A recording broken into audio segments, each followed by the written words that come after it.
Hello guys, welcome to RP academy. तो हम लोग यहाँ पर आज हमारा शेयर कैपिटल वाला पार्ट करने वाले हैं। बोनस शेयर्स, राइट शेयर्स, ठीक है। इन सबको हम आज कवर करने वाले हैं। तो काफी इंपॉर्टेंट चैप्टर है और बहुत सारे क्वेश्चंस हमारे रहेंगे, तो प्लीज इसको ध्यान से सुनकर समझते हुए चलना। तो पहला क्वेश्चन है, कंपनी ने इन्वाइट की एप्लीकेशन 10,000 शेयर्स के लिए 100 रुपीज ईच यहाँ पर, और प्रीमियम हमारा 20 रुपए का है। एप्लीकेशन 15,000 शेयर्स की रिसीव हुई। अलॉटमेंट हमने प्रोरेटा बेसिस पर करी। एप्लीकेशन मनी 30 रुपीज की थी, जिसमें कि 10 रुपीज का प्रीमियम। अलॉटमेंट यहाँ पर 40 रुपीज का, 10 रुपीज का प्रीमियम।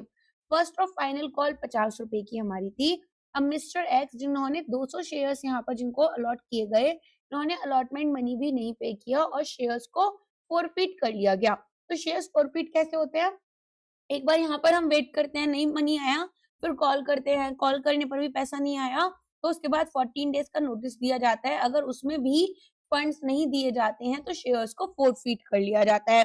अब फोरफिटिंग में हम ना जो अमाउंट हमने शेयर्स के लिए रिसीव की थी वो अमाउंट वापस नहीं करते हैं इस पर्टिकुलर शेयर होल्डर को। तो यहाँ पर मिस्टर एक्स को कोई भी पैसा वापस नहीं दिया जाएगा, रेदर कंपनी अपने ही अकाउंट्स में इन्हें एडजस्ट करेगी। तो देखो यहाँ पर कैसे सॉल्व होगा ये। तो सबसे पहले हमारे पास में टोटल शेयर्स की जो एप्लीकेशन रिसीव हुई वो 15,000 है, और हम कितने शेयर्स यहाँ पर अलॉट कर सकते हैं? 10,000। तो ओवर सब्सक्रिप्शन हुआ है। अब ऐसे में प्रोरेटा बेसिस पर ये बोल रहे हैं कि हमने यहाँ पर अलॉटमेंट की, तो हमने क्या किया होगा? 3:2 का जो रेशियो है, ठीक है, 3:2 के रेशियो में यहाँ पर शेयर्स अलॉट किए होंगे। मीनिंग अगर हमारे पास 3 शेयर्स के लिए एप्लीकेशन है तो 2 शेयर्स हमने दिए होंगे। अब यहाँ पर हमारे पास जो मिस्टर एक्स है, इन्होंने 200 शेयर्स अलॉट किए, तो कितने शेयर्स के लिए इन्होंने अप्लाई किया होगा? 200 अपॉन इंटू 3/2, राइट। तो यहाँ पर इन्होंने यहाँ केवल 300 शेयर्स के लिए अप्लाई किया होगा, तब कहीं जाकर इनको 200 शेयर्स मिले हैं। अब आ जाओ अब आगे की कॉन्सेप्ट में। तो सबसे पहले अगर हम बात करें कि कितना एप्लीकेशन मनी हमें इनसे रिसीव हुआ होगा, तो यहाँ पर 300 रुपीज का हम 300 शेयर्स थे, ठीक है, और एप्लीकेशन मनी कितना था आपका? 30 रुपीज पर था एप्लीकेशन। तो 9,000 रुपीज मिले होंगे हमें शेयर एप्लीकेशन के थ्रू। अब यहाँ पर हम देखेंगे हमारे पास शेयर कैपिटल अकाउंट में फंड्स जाएंगे, है ना, क्रेडिट होगा शेयर कैपिटल अकाउंट। कोई भी इनकम कहाँ क्रेडिट होती है? Income is credited and what is debited? Your expenses. तो यहाँ पर हमारे पास में शेयर कैपिटल और शेयर प्रीमियम अकाउंट में अगर पैसा आता है तो उनको हम क्रेडिट करते हैं। अब शेयर प्रीमियम अकाउंट में कितने फंड्स जाएंगे? तो 200 शेयर्स हमने यहाँ पर अलॉट किए और 200 शेयर्स के ऊपर हमारे 10 रुपीज का प्रीमियम हमने रिसीव किया, तो ये अमाउंट हो गया 2000। अब आप कहेंगे 30 रुपए हमारे पास शेयर का एप्लीकेशन मनी आया था, जिसमें 10 रुपए प्रीमियम थे।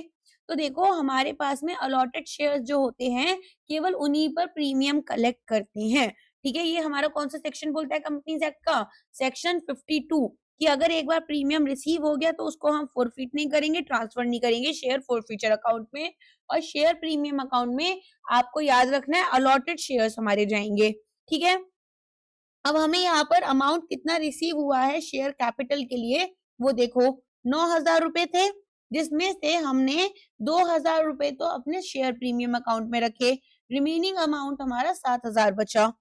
अब यहाँ पर ये जो 7,000 रुपए है, इसमें से हमने 200 शेयर्स अलॉट किए, ठीक है, तो 200 शेयर्स की तरफ हमारे पास में शेयर एप्लीकेशन अमाउंट जाएगा, और रिमेनिंग हमारा जो है वो अलॉटमेंट कैपिटल की तरफ चला जाएगा अमाउंट। तो हमने यहाँ पर देखा कि 200 शेयर्स हमने दिए हैं और हर एक शेयर यहाँ पर आपका कितने रुपीस के अकॉर्डिंग जा रहा है? तो एप्लीकेशन मनी आपका 30 रुपए है, जिसमें 10 रुपए का प्रीमियम था, तो ये 20 रुपीस बचा, राइट। तो 20 इंटू 200 हो गया, तो ये अमाउंट कितना हुआ? 4,000 हो गया। अब नेक्स्ट यहाँ पर अलॉटमेंट के लिए कितना पैसा जाएगा? तो ये 7,000 में से 4,000 यहाँ चला गया, तो जो बचे हुए अमाउंट हुआ वो जाएगा आपका अलॉटमेंट की तरफ। तो शेयर कैपिटल अकाउंट को कितने अमाउंट से क्रेडिट करोगे? 4,000 रुपीज से क्रेडिट कर दोगे, ठीक है। अब यहाँ पर मिस्टर एक्स जो है वो अलॉटमेंट मनी पे नहीं कर पाए, तो उनके शेयर्स को हमने फोरफिट कर दिया, तो जो एक्चुअल अमाउंट हमने शेयर कैपिटल के लिए रिसीव किया वो कितना था यहाँ पर, वो था हमारे पास में 4000, राइट। ऑल्सो यहाँ पर हमने ये देखा कि जो अलॉटमेंट अकाउंट में हमने पैसा डाल दिया वो 3000 का डाल दिया था, तो इतना ही अमाउंट हम क्या करेंगे यहाँ पर फोरफीट कर लेंगे। समझ में आया? तो देखो यहाँ पर हमारे पास में 3:2 का रेशियो बनेगा और एप्लीकेशन मनी हमारे पास अप्लाइड शेयर्स 300 है, मनी रिसीव्ड हमारे पास 9000 रुपए हो गई, कैपिटल में जाएगा 200 इंटू 20, 30 में से 10 गया हमारे पास प्रीमियम की तरफ और 20 जो बचा हुआ अमाउंट रह गया वो गया शेयर कैपिटल की तरफ, 200 शेयर्स हमने अलॉट किए थे। इसके बाद में यहाँ पर आप देखेंगे एक्सेस एप्लीकेशन मनी कितनी बची हमारे पास में, तो प्रीमियम के बाद में हमारे पास में से 9000 रुपए थे, ठीक है। 4000 चले गए हमारे कैपिटल में, 2000 चले गए यहाँ पर, 3000 रुपए बचे। अब सिक्योरिटीज प्रीमियम अकाउंट जो है, वंस हमारे पास कुछ पैसा इसमें आ गया तो केवल वो हमारे पास में, ठीक है, वो हमारे पास फॉरफिट नहीं होगा, ओनली जो अमाउंट हमें कैपिटल की तरफ मिली है उसी को हम फॉरफीचर अकाउंट में लेकर जाते हैं। तो कैपिटल पोर्शन 4000 रुपए का था और जो एक्सेस मनी थी जिसको हमने अलॉटमेंट के टाइम यूज कर लिया 3000 रुपए, वो हो गया 7000 रुपए टोटल। ओके, कुछ और डाउट्स आ रहे होंगे, वो अभी धीरे धीरे क्लियर होते हुए चलेंगे आपके, अभी और भी क्वेश्चंस आएंगे। आज की क्लास में टोटल 30 क्वेश्चंस हम सॉल्व करेंगे। कुछ क्वेश्चन थोड़ा बहुत कॉन्सेप्ट रिपीट हो रहा होगा बट डेफिनेटली हमें बहुत अंडरस्टैंडिंग मिल जाएगी। A company has an existing share capital of 100,000 shares, current market price cum right यहाँ पर 240 रुपीज की है, एक राइट शेयर हम हर 4 शेयर्स के लिए देते हैं जिसको हमने इशू प्राइस रखा 160। थ्योरेटिकल वैल्यू हमारे राइट की क्या होगी, तो एक्स राइट प्राइस क्या रिप्रेजेंट करता है यहाँ पर, एक share after the new shares are added to the existing ones, ठीक है। Theoretical value of one share जब नए शेयर्स हमने एग्जिस्टिंग वन में निकाले, तो एक्स राइट निकालने के लिए एक सिंपल सा फॉर्मूला है, number of existing shares held into cum right market price plus इसमें number of right shares into issue price of right shares upon n plus s, ठीक है, number of existing shares plus number of right shares. तो अब यहाँ पर आपको क्या करना है, डायरेक्टली वैल्यूज पुट करनी है। सबसे पहले तो हमारे पास में 4 शेयर्स थे जिनका इशू प्राइस 160 रुपीज का था, ठीक है, जो कि यहाँ पर 1 राइट शेयर उन्होंने हर 4 शेयर के लिए करा, तो 4 हमारे पास n हो गया और 1 हमारे पास में s हो गया। अब हमारे पास में राइट शेयर जो इशू हुए हैं वो तो 160 के हुए और जो कम राइट प्राइस है वो हमारा 240 का है। अब इसको नीचे डिवाइड करेंगे 5 से, 4 + 1 5 हो गया, तो हमारे पास आंसर क्या आएगा, 24 × 4 960 प्लस 160 अपॉन 5, ठीक है। तो इसका आंसर आपका कितना आना चाहिए,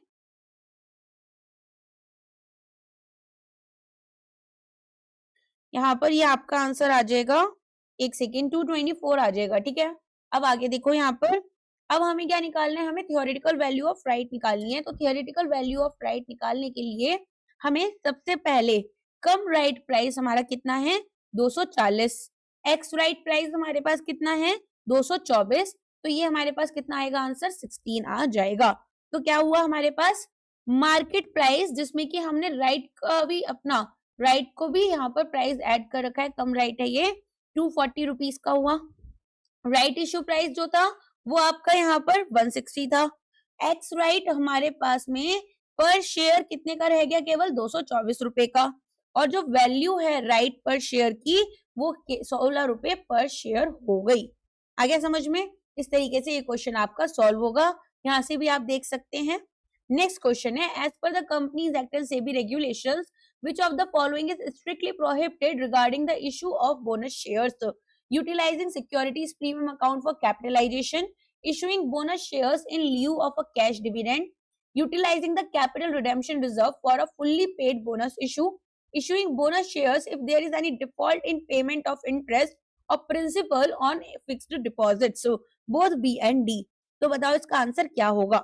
देखो सबसे पहले तो हमारे पास में यहाँ पर अगर हम बात करें, देखो सबसे पहले क्या ध्यान में रखना है, हमारे पास जो एक कंपनी होती है वो बोनस, ठीक है, बोनस इशू को यहाँ पर कब डिक्लेयर नहीं कर सकती है, अगर इसको डिविडेंड नहीं पे करना, ठीक है, और डिविडेंड को रिप्लेस करना चाहती है तो ऐसा नहीं कर सकते हैं, ठीक है, जो कि आपने ऑलरेडी रिकमेंड या डिक्लेयर कर दिया था डिविडेंड, लेकिन अब आप सोचो कि ये नहीं पे करना पड़े, कैश ना जाए, तो आपने बोनस इशू यहाँ पर कर दिया, ऐसा नहीं करना। डिविडेंड्स क्या होते हैं, आपके प्रॉफिट का एक हिस्सा होते हैं, और बोनस शेयर्स में हम क्या करते हैं, बोनस इशू में तो हम कैपिटलाइजेशन करते हैं ना अपने प्रॉफिट्स का, याद होगा। तो यहाँ पर लॉस इंश्योर करती है कि भाई शेयर्स जो हैं वो शेयर होल्डर्स जितना भी कैश यहाँ पर प्रॉमिस किया गया है वो उनको मिले, और बोनस शेयर तो एक सेपरेट कॉर्पोरेट एक्शन है जो कि वो खुशी में दे सकते हैं, है ना, जैसे मिठाई का डब्बा बांटा जाता है ऐसे बोनस शेयर दे दिए जाते हैं। तो अब यहाँ पर हमारे पास में कौन सा आंसर सही होना चाहिए, बी हमारा सही होगा, utilising the capital issuing bonus shares in लिeu ऑफ कैश डिविडेंड, ठीक है। अब यहाँ पर आप देखो हमारे पास में बाकी ऑप्शंस भी डिस्कस करते हैं एक बारी। Utilising securities premium account for capitalisation, ये हमें परमिटेड है। हमने एक सेक्शन पढ़ा था, सेक्शन 63 मैंने कॉमर्स एंड अकाउंटेंसी की क्लास में करवाया था, जिसमें मैंने बताया था कि हम सिक्योरिटीज प्रीमियम अकाउंट में जो पैसे हैं उससे fully paid up bonus shares को इशू कर सकते हैं।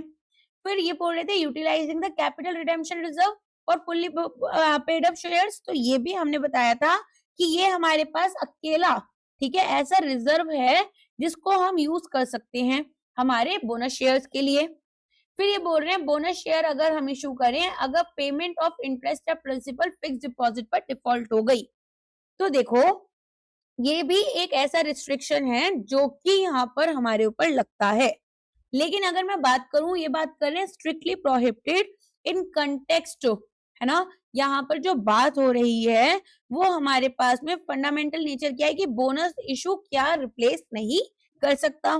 तो सेबी और कंपनीज एक्ट के अंडर एक कंपनी बोनस इशू शेयर्स जो होते हैं उनको भी यहाँ पर इशू नहीं कर सकती अनलेस अगर यहाँ पर ये किसी पेमेंट पर डिफॉल्ट नहीं करती है। तो अगर इसने डिफॉल्ट कर दिया एफडी की पेमेंट्स पर या डेट सिक्योरिटीज के ऊपर, तो ये बोनस शेयर्स इशू ही नहीं कर सकती, ठीक है। लेकिन ये यहाँ पर एक कंडीशन किस चीज की है, ये एक एलिजिबिलिटी कंडीशन है, समझ में आया। यहाँ पर प्रोहिबिशन का नेचर नहीं है कि हम यहाँ पर कौन सा फंड यूज कर सकते हैं कौन सा फंड यूज नहीं कर सकते, रेदर यहाँ पर एक प्रोहिबिशन लगा है on the nature of the bonus itself, ठीक है। तो यहाँ पर डिविडेंड रूल हम यूज करेंगे। तो अब यहाँ पर देखो हमारे पास में अगर बोनस इशू हमें करना है तो फ्री रिजर्व्स हम यूज कर सकते हैं, securities premium account, capital redemption reserve हम यूज कर सकते हैं, रीवैल्यूएशन रिजर्व हम यूज कर सकते हैं, नहीं यूज कर सकते। ये मैं इसीलिए बोल रही थी कि आप गलत बोल दोगे, प्रोहिबिटेड है। क्यों नहीं प्रोहिबिटेड है, क्योंकि यहाँ पर आपका रीवैल्यूएशन रिजर्व क्या है, अनरियलाइज्ड गेन, बहुत बार बताया ना अनरियलाइज्ड गेन है, तो यहाँ पर इसको नहीं यूज कर सकते हो। डिविडेंड के लिए आप यूज नहीं कर सकते हो, प्रोहिबिटेड है। पार्शियली पेड शेयर्स अगर हैं तो वहां पर भी पहले उनको फुल्ली पेड करना पड़ेगा, उसके बाद में ही आप इसको इशू कर सकते हैं, ठीक है, समझ में आ गया। ख्याल रखना इसका, ये बहुत इंपॉर्टेंट है कि हमारे पास में कौन कौन से रिजर्व्स यूज किए जा सकते हैं, कब यूज किए जा सकते हैं, किस सिचुएशन में हम नहीं कर सकते हैं। याद रखना फ्री रिजर्व्स यूज कर लेंगे, कैपिटल रिडेम्पशन रिजर्व यूज कर लेंगे, और हमारे पास में यहाँ पर securities premium account, revaluation reserves वगैरह बाकी जो रिजर्व्स हैं वो अलाउड नहीं होते हैं। नेक्स्ट क्वेश्चन, 1000 शेयर्स 10 रुपए के हैं, 8 कॉल्ड अप रुपीज का है, यहाँ पर फोरफिट किए गए जब 3 रुपीज पर शेयर पेमेंट नहीं हुई अलॉटमेंट के टाइम पर। आउट ऑफ दीज 700 शेयर्स जो थे वो रीइश्यू किए गए as ₹8 paid up for ₹5। Amount कितना ट्रांसफर करना है टू द कैपिटल रिजर्व। तो ये देखो यहाँ पर कैसे क्वेश्चन सॉल्व होगा। कॉल्ड अप वैल्यू कितनी है, 8 रुपीज की है। अनपेड अमाउंट कितनी रह गई, 3 रुपीज की रह गई। पेड अप अमाउंट कितनी होगी यहाँ पर, 5 रुपीज की होगी, राइट। इतना अमाउंट पे कर चुके होंगे। अब इतना अमाउंट पे कर चुके हैं तो इतना ही अमाउंट आपका फोरफिट किया जाएगा। अब अगर यहाँ पर री इशू कर रहे हैं, ठीक है, तो री इशू हम केवल 700 शेयर्स को कर रहे हैं।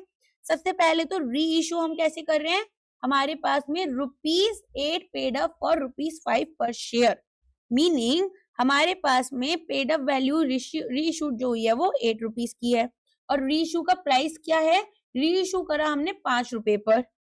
तो जो लॉस होगा वो कितना होगा, 8 में से 5 गए 3 रुपीस का। अब कैपिटल रिजर्व कैलकुलेट करो, क्योंकि केवल 700 शेयर्स ही आपने यहाँ पर री इशू करे हैं, तो कैपिटल रिजर्व अकाउंट में उतना ही फंड्स जाएगा। तो फोरफिटेड अमाउंट आपकी पर शेयर कितनी है, फोरफिटेड अमाउंट यहाँ पर पर शेयर निकालने के लिए क्या करोगे, 5 माइनस 3, ठीक है, इंटू 700, मीनिंग फोरफिटेड अमाउंट हमारे पास 5 रुपए हो गई, राइट, माइनस लॉस हमारा कितना हो रहा है पर शेयर इंटू 700, तो ये हमारे पास कितना आया, 2 इंटू 700, 1400 हमारे पास आंसर आ गया। तो एक बार इसको फटाफट से समझते हैं, अमाउंट कितनी फोरफिट की हमने पर शेयर, 5 रुपीस, राइट। तो यहाँ पर टोटल हमारे पास 700 शेयर है, तो कितना हो गया, 3500 रुपीज हो गया। फिर इसमें से जो डिस्काउंट हमने री इशू के टाइम पर दिया वो कितना दिया, 3 रुपीस का, तो ये हमारे पास 2100 रुपीज हो गए। अब यहाँ पर जो ट्रांसफर होगा कैपिटल रिजर्व में वो कितना होगा, 2 इंटू आपका 700, दैट इज 1400। आगे समझ में किस तरीके से हमने इसको निकाला। तो जो रिमेनिंग 300 फोरफिटेड शेयर्स थे, 1000 टोटल शेयर्स थे, जिसमें से 700 हमने री इशू करे, 300 बचे। अब ये जो 300 शेयर्स हैं फोरफिट हमने किए हैं, ये कहाँ रहेंगे, शेयर फोरफिचर अकाउंट में, ठीक है। नेक्स्ट आ जाओ, अब यहाँ पर आप देख सकते हैं paid up value per share called up amount minus unpaid amount 5 रुपए थी। फोरफिचर हमारा कितने का होगा, यहाँ पर 700 शेयर्स रुपीस के हिसाब से, अब 700 शेयर्स के हिसाब से 5 इंटू 5 3500। डिस्काउंट अगर हमें री इशू पर करना है तो कैपिटल रिजर्व डिस्काउंट ऑन री issue paid up value minus री इशू प्राइस कितना था वो देखेंगे, 3 रुपीस पर शेयर था। डिस्काउंट कितना अलाउ किया हमने, 3 रुपीस का किया, 700 शेयर्स के लिए 2100 हो गया, तो 1400 हमारा आंसर आ गया। एक कंपनी ने ऑथराइज्ड कैपिटल रखा है 1 लाख शेयर्स के लिए, इसने 60,000 शेयर्स यहाँ पर इशू करे, लेकिन पब्लिक ने केवल 55,000 शेयर्स ही यहाँ पर आपके सब्सक्राइब करे, क्या हो गया, अंडर सब्सक्रिप्शन। अब कंपनी यहाँ पर 8 रुपीस पर शेयर के लिए कॉल अप कर रही है और रिसीव करेगी 7.50 पर शेयर, और जो बैलेंस है वो आपका कॉल इन अरीराज में जाएगा। तो amount of subscribed and fully paid up capital shown in balance sheet क्या होगी, देखो सिंपल से समझना इसको।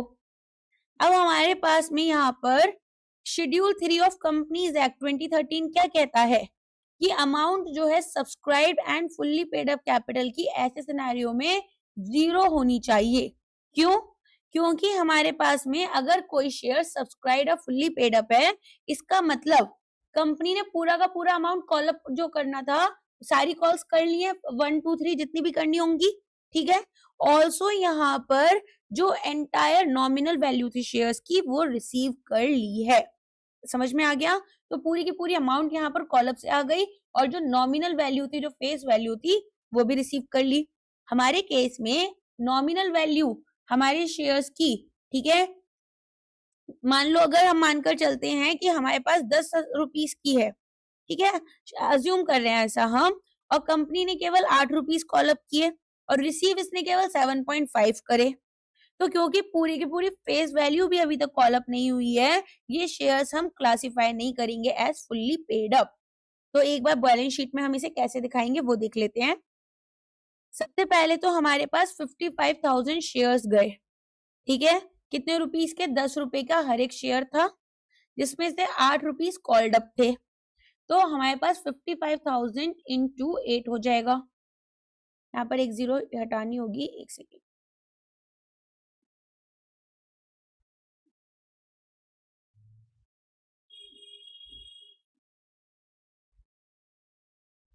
ठीक है। तो ये हमारे पास में कितना अमाउंट आ जाएगा, ये 55 इंटू 8 आपका 4,40,000 समथिंग आ जाएगा, राइट। तो यहाँ पर इतना तो आपका ये हो गया। अब इसके बाद में क्या करना है, अब कॉल इन अरीराज को हमें यहाँ पर अपना माइनस करना है। कॉल इन अरीराज में क्या जा रहा था, जो कॉल्ड अप अमाउंट हमें नहीं मिला, तो हमें तो यहाँ पर 0.50 पर शेयर अमाउंट नहीं मिला, तो 55,000 का यहाँ पर आप क्या करेंगे, 1/2 कर लेंगे, तो आपको पता चलेगा कि यहाँ पर 27,500 रुपीज जो है वो हमें रिसीव नहीं हुए। तो टोटल पेड अप कैपिटल हमें कितनी मिली, केवल हमें मिलनी चाहिए थी यहाँ पर 4,40,000 रुपए, ठीक है, मिले हमें यहाँ पर 27,500 रुपए कम, तो इसी को माइनस कर देंगे इसमें से। तो ये हमारे पास आंसर इसका जो है आ जाएगा 412500 हमारा आंसर हो गया। समझ में आ गया? तो यहाँ पर याद रखना, सबसे पहले ऑथराइज्ड कैपिटल हमारे पास कितनी होती, कितनी हमें अलाउ की गई है, कंपनी के पास ऑथराइज्ड कैपिटल थी 100,000 शेयर्स की। इसने अभी यहाँ पर इशूड कैपिटल कितनी चाहिए थी इसको, 60,000 शेयर्स के लिए, राइट। सब्सक्राइब कितना हुआ, 55,000 का हुआ। कॉल अप में यहाँ पर 8 रुपए थे, पेड अप में केवल 7.50 थे, ठीक है। तो अगर शेयर्स मान लो 8 रुपए पूरा का पूरा अमाउंट दे भी देते, है ना, तो भी हमारे पास subscribe but not fully paid up में आते, क्योंकि जो 2 रुपए अनकॉल्ड था अमाउंट, वो हमारा इसको फुल्ली पेड नहीं बनाता अगर हमारा शेयर 10 रुपए का होता, ठीक है। तो ऑन यहाँ पर ना, वैसे तो मैं लिखना भी भूल गई हूँ, ये मेरे से गलती हो गई है, यहाँ पर 10 रुपीज पर शेयर आपका आता। अगर नहीं भी फेस वैल्यू लिखी है, तो अगर 8 रुपए पर शेयर है ना, तो इसको थोड़ा सा आप खुद से भी समझ सकते हैं, क्योंकि यूजुअली हम इसको लेकर चलते हैं, ठीक है। चलो आगे बढ़ते हैं। तो ये याद रखना, ये किसके अंडर आता है, schedule 3 of the companies act के अंडर। कैपिटल रिडेम्पशन रिजर्व दे रखा है, सिक्योरिटीज प्रीमियम जो हमें रिसीव हुई कैश में, रिवैल्यूएशन रिजर्व, जनरल रिजर्व दे रखे हैं। Fully paid up bonus issue के लिए हम क्या क्या यूज कर सकते हैं ये बताओ। जनरल रिजर्व यूज कर सकते हैं, सिक्योरिटीज प्रीमियम यूज कर सकते हैं, कैपिटल रिडेम्पशन यूज कर सकते हैं, राइट। रिवैल्यूएशन रिजर्व हम यहाँ पर नहीं कर सकते हैं। तो ऐसे में हमें क्या करना है, हमें इन्होंने बोला है कि मैक्सिमम अमाउंट पे available for fully paid up bonus issue बतानी है, कितनी होगी, 50,000, 30,000, फिर यहाँ पर आपके पास में 40,000, ठीक है। और रिवैल्यूएशन को हम एक्सक्लूड कर देंगे, तो कितना अमाउंट आना चाहिए आपका, 5 और 3 8, 8 और 4 12, तो 1,20,000 यहाँ पर आपका आंसर आ जाएगा, ठीक है। अब कुछ टर्म्स याद करें, बताओ। आर्टिकल ऑफ एसोसिएशन क्या होता है, जो कि ऑथराइज कर रहा है कि भाई बोनस इशू आप कर सकते हो। पार्शियली पेड शेयर्स कौन से होते हैं, अगर मेरे पास 100 रुपए का शेयर है, लेकिन मैंने केवल 50 रुपए दिए, बाकी मैं कॉल अप आने पर दूंगी, तो ये 50 रुपए जो मैंने पे कर दिए ऑलरेडी, वो क्या हो गए, यहाँ पर पार्शियली पेड अप हो गए। और यहाँ पर कंपनी किसी भी पेमेंट ऑफ इंटरेस्ट प्रिंसिपल में डिफॉल्ट नहीं करनी चाहिए, ठीक है, ना कोई फिक्स डिपॉजिट और ना ही कोई डेट सिक्योरिटी। नेक्स्ट आ जाओ।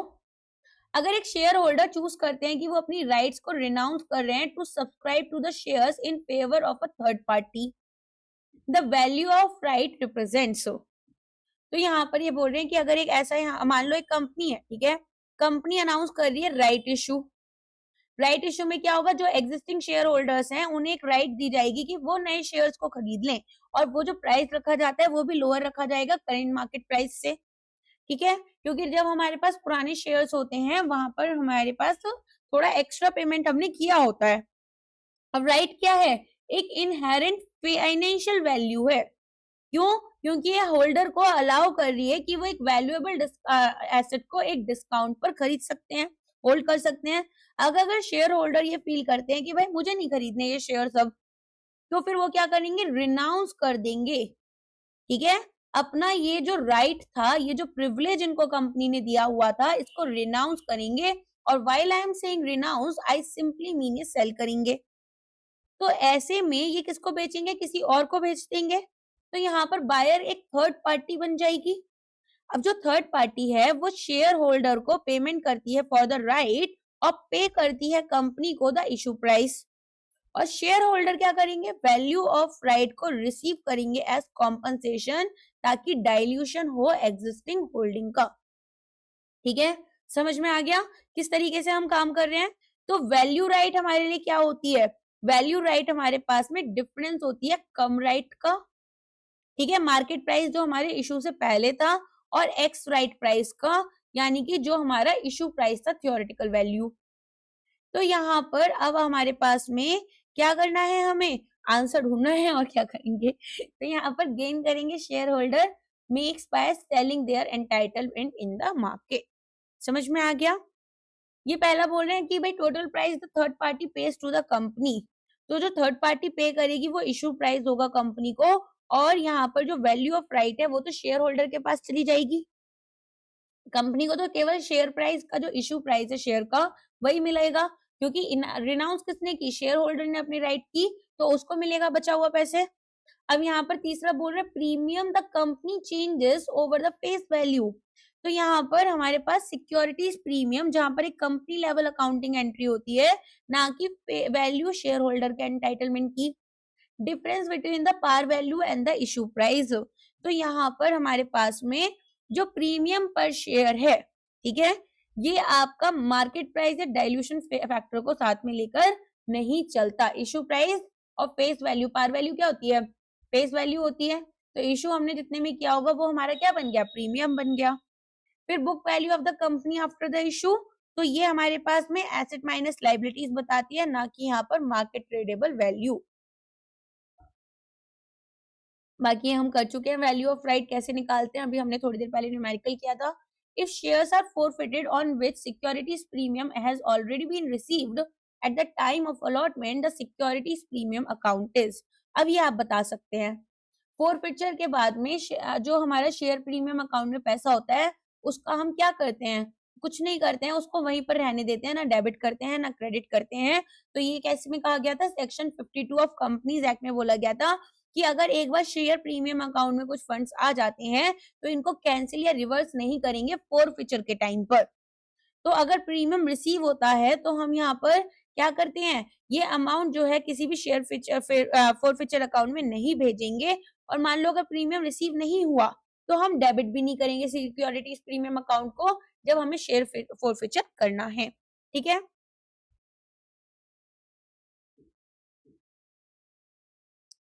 नेक्स्ट क्वेश्चन आपका, एग्जिस्टिंग शेयर्स दे रखे हैं, राइट ऑफर दे रखा है 1:4, कम राइट दे रखा है 120, वैल्यू ऑफ राइट दे रखा है 5, इश्यू प्राइस निकालना है राइट शेयर का। वैल्यूज पुट करते चले जाओ, फॉर्मूले में निकल जाएगा। कैसे निकलेगा, उल्टा जाओगे अब इसमें। वैल्यू ऑफ राइट क्या बताया था आपको, कम राइट प्राइस माइनस आपका एक्स राइट प्राइस। ठीक है, अब इसमें से कम राइट प्राइस इन्होंने दे रखा है आपको 125, वैल्यू ऑफ राइट दे रखा है 5, ये हमें नहीं पता एक्स राइट प्राइस क्या होगा, ये हमें निकालना है। तो ये कितना आ गया आपका, ये आ गया आपका 120, राइट। अब 120 के बाद में हमें क्या करना है, एक्स राइट प्राइस किसके बराबर होता है, 120 आपका बराबर होगा जो आपके n इंटू पी है, नंबर ऑफ एग्जिस्टिंग शेयर्स कितने हैं आपके यहाँ पर 4, ठीक है, और इसमें आपका जो प्राइस लगेगा कम राइट प्राइस वो कितना लगेगा 125। अब इसके बाद में इशू प्राइस हमें निकालना होगा, और इनटू एस कितना है आपका, एस हो जाएगा आपका 1। ठीक है, तो यहाँ पर 1 + 4 5 हो गया। अब 120 इंटू 5 कर आपको क्या करना है, 125 इंटू 4 को यहाँ पर 500 हो गया, 500 को इसमें से माइनस करना होगा, तो 12 25 60, 60 में 600 में से 100 आपके पास में जो है क्या, यहाँ पर वैल्यू ऑफ राइट के लिए निकालना है। एक सेकेंड रुको, कुछ गड़बड़ करा शायद मैंने। 120 into 5 is equal to 500 plus आपका आई, है ना। तो यहाँ पर ये आपका कितना हो गया, 600 हो गया, और तो ये आपका आई आ गया, राइट। आई कितना आ गया, 100 आ गया। हाँ सही है, यही होगा आंसर, सही है। तो यहाँ पर आंसर कितना होगा आपका, ए हो जाएगा। ओके, इसको इस तरीके से आपको सॉल्व करना होगा। अच्छा, एग्जाम में ना क्रॉस चेक भी कर सकते हो, कैसे क्रॉस चेक करोगे वो देखो। तो वैल्यू ऑफ राइट हमारे पास अगर निकालना है तो कैसे निकाल सकते हैं, number of right upon total share into come price minus issue price. ठीक है, अब हमारे पास में इशू प्राइस कितना आया आपका, 100 आया, कम प्राइस 125 था, और यहाँ पर हमें 1/5 करना है। एंड हमारे पास में जो हमने अभी यहाँ पर नंबर ऑफ राइट्स रखी वो कितनी रखी थी, 1, और टोटल कितना है 4 + 1 5 हो गया। तो इसको अगर सॉल्व करोगे और आंसर आपका कितना आया, 5 आ गया। तो यहाँ पर वैल्यू ऑफ राइट हमारी दी भी कितनी है, क्वेश्चन में 5 ही दी है, तो हम सही जा रहे हैं, आंसर करेक्ट होगा। क्रॉस चेक करने का तरीका है ये। नेक्स्ट आ जाओ, एक कंपनी इशू करना चाहती है बोनस शेयर्स को। It ensures that partially paid up shares are forfeited before the bonus issue, made fully paid up by calling the balance amount before the bonus issue, ignored for the purpose of the bonus issue, given bonus shares in proportion to the amount paid, converted into preference shares. तो अब आपको बताना है इसका answer क्या होगा। तो देखो हमारे पास मैंने बताया था ना सेक्शन 63 बोलता है ऐसा कि, और एक हमारे पास ना सेबी की भी आईसीटीआर रेगुलेशन में बोली गई है वाली बात कि कंपनी जो है वो बोनस इश्यूज नहीं कर सकती है, मीनिंग बोनस शेयर्स इशू नहीं कर सकती है अनलेस कि जितने भी इसके एग्जिस्टिंग शेयर्स हैं वो सभी फुल्ली पेड अप नहीं है। ठीक है, और फुल्ली पेड अप होने के लिए दो कंडीशन थी कि जो फाइनल कॉल हुई है उसमें आपको पूरा का पूरा शेयर्स का अमाउंट मिल गया है, और यहाँ पर आपके पास में अगर मान लो पार्शियली पेड फुल्ली पेड, ठीक है, आपके पास में पार्शियली पेड शेयर्स थे और आपने उनको फुल्ली पेड बनाने के लिए कैपिटलाइज कर लिया एग्जिस्टिंग रिवर्स को। ठीक है, यहाँ पर ये डिफरेंट प्रोसेस होता है कैपिटलाइजेशन ऑफ प्रॉफिट का, तो ये यहाँ पर आप कर सकते हैं। ठीक है, तो बाकी ऑप्शंस आपके करेक्ट इनकरेक्ट हो जाएंगे। कौन सा ऑप्शन करेक्ट हो जाएगा आपका? बी करेक्ट हो जाएगा। Made fully paid up by calling the balance amount before the bonus issue. ठीक है,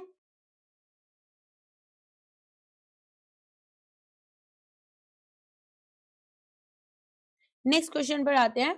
according to table F of companies act 2013 the maximum rate of interest payable by a company on call in advances. कितना amount यहाँ पर आपको company पे कर सकती है कॉल इन एडवांस के ऊपर इंटरेस्ट में? मतलब एडवांस में कंपनी ने कॉल तो करना था, उसको 5 जनवरी को मंगा लिया उसने पैसे लेटर से 20 दिसंबर को, तो ऐसे में अब वो इंटरेस्ट पे करेगी। तो अगर वो इंटरेस्ट पे करना चाहती है तो कितना अमाउंट मैक्सिमम यहाँ पर पे कर सकती है? यहाँ पर कंपनी जो है max to max 12% per annum तक पे कर सकती है। ठीक है, अगर मान लो यहाँ पर कॉल इन अरेराज है, मीनिंग शेयर होल्डर जो है वो ओ कर रहे हैं टू द कंपनी, उनको पैसे नहीं, अभी तक हमारे पास जो कॉल हुआ उसमें उन्होंने पैसा नहीं भेजा, तो कंपनी इनके ऊपर कुछ इंटरेस्ट चार्ज करेगी तो वो 10% पर एनम हो जाएगा, और अगर कॉल इन एडवांस है तो 12% पर एनम पर कंपनी पे करेगी। ठीक है, यहाँ शेयर होल्डर कंपनी को देंगे, यहाँ कंपनी शेयर होल्डर्स को देगी। समझ में आ गया?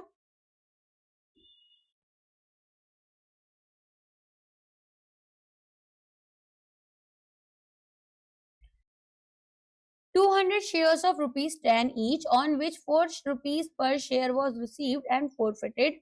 These are reissued at the maximum possible discount. What will be the reissue price per share? यहाँ पर आपको बताना है कि हमें रीइश्यू प्राइस कितना होना चाहिए। ठीक है, तो आपको सबसे पहले क्या याद रखना है कि जो मैक्सिमम डिस्काउंट होता है, एक कंपनी जो यहाँ पर मैक्सिमम डिस्काउंट अलाउ कर सकती है ऑन द री इश्यू ऑफ फॉरफिटेड शेयर, वो कितना होगा? जो अमाउंट इसने ऑलरेडी रिसीव कर ली है। ठीक है, यहाँ पर जो शेयर्स इसने फॉरफिट किए, मान लो 10 रुपए का शेयर इसने फॉरफिट किया और उस शेयर पर इसको 5 रुपए पहले से मिल चुके थे, तो मैक्सिमम 5 रुपए तक का डिस्काउंट ये कंपनी दे सकती है। तो यहाँ पर हमारे पास में सबसे पहले इन्होंने क्या बोला है? एक सेकेंड। सबसे पहले इन्होंने बोला है कि 200 शेयर्स हैं और हर एक शेयर का 10 रुपीज फेस वैल्यू है। जो अमाउंट रिसीव हुई है पर शेयर वो 4 रुपीज हुई है। तो मैक्सिमम डिस्काउंट जो हम दे सकते हैं वो कितना होगा? इनका डिफरेंस यहाँ पर 6 रुपए है, मैक्सिमम डिस्काउंट हम 4 रुपए तक का दे सकते हैं, और री इश्यू प्राइस जो होगा वो हमारा इनका डिस्काउंट 6 रुपए हो जाएगा। तो यहाँ पर री इश्यू प्राइस अगर ये मैक्सिमम पॉसिबल डिस्काउंट पर देंगे तो 6 रुपीज होना चाहिए। आ गया समझ में? अच्छा, कैपिटल रिजर्व पर क्या इम्पैक्ट आएगा? जब शेयर्स हम रीइश्यू करते हैं मैक्सिमम पॉसिबल डिस्काउंट पर, तो जो पूरा का पूरा अमाउंट शेयर फॉरफिचर अकाउंट में था वो यूज हो जाता है उस अमाउंट का जो डिस्काउंट है उसको कवर करने में। ठीक है, तो अमाउंट फॉरफिट हमने 4 रुपए की, डिस्काउंट भी 4 रुपए का किया, तो यहाँ पर कैपिटल रिजर्व में कुछ भी पैसा नहीं जाएगा। What is the primary difference between a bonus issue and right issue regarding the company's cash flow? तो यहाँ पर bonus issue results in cash inflow, right issue does not. Bonus both result in cash inflow, right issue results in cash inflow.